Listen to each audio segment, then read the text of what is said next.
Ghasipura block रेकुटिया स्थित सरस्वती शिशु मंदिर में ज्ञान विज्ञान मेला अनुष्ठित हो जाइछि। यह ज्ञान विज्ञान मेला रे प्रथम श्रेणी सप्तम श्रेणी पर्यंत मोट 74 प्रकल्प स्थान पाइथिबा बेले छात्र छात्री माने निजर सृजनशील प्रतिभा प्रदर्शन करथिले, जहा माध्यम रे विज्ञान संपर्कित प्रकल्प आनी उपस्थापना करने सह प्रकल्प संपर्क में अतिथि और छात्र छात्री मानक बुझाइथिले। प्रथमे समस्त गुरुजी गुरुमा छात्र छात्री अतिथिगण और विचारक मंडली उपस्थित रे दीप प्रज्वलन करी कार्यक्रम आरंभ करा जायतिला। एही विज्ञान प्रदर्शनी मेला रे अतिथि भावे परिचालना सभापति बटकृष्ण बेहेरा, संपादक निरंजन चक्र, प्रधान शिक्षक बलराम साहू और शिशु मंदिर समस्त गुरुजी गुरुमा, जज भावे भंडारडीह बालिका उच्च विद्यालय प्रधान शिक्षक प्रशांत कुमार बास, कंस केन्दुआ मधुबन सरकारी उच्च विद्यालय विज्ञान शिक्षक शांतनु कुमार साहू प्रमुख उपस्थित रही छात्र छात्री मानक मार्गदर्शन करथिले। रूपे विज्ञान मेला आसथिली एवं एठारे 74टी प्रकल्प प्रदर्शित होइतिला। जाऊ प्रथम ठारू आरंभ करी सप्तम क्लास पर्यंत पिला माने खूब सुंदर भाव रे तांकर विज्ञान प्रकल्प गुडी को एवं उच्च मानर विज्ञान प्रकल्प ता सहित से मानकर कहिबा शैलीटा भी बहुत भलो थिला।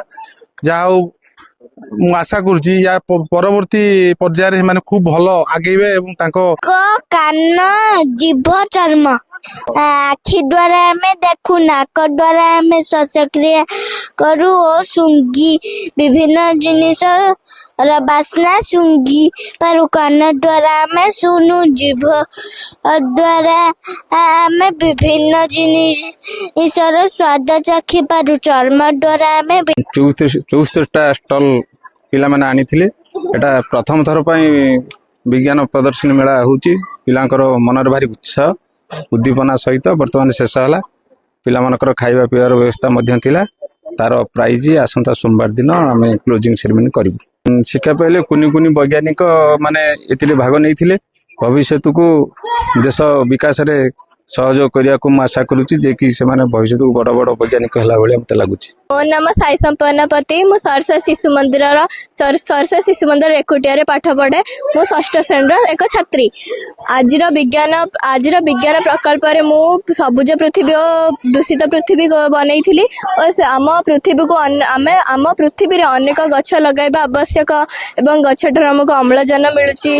गछठार फल फूल पत्र एवं औषधीय मध्य जिनस मिलुची। अन्य मान सब अनेक प्रकार आनिथिले, जेमिति जल संरक्षण, उद्भिद विषय रे एवं अनेक गुड़िया पशु पक्षी विषय रे।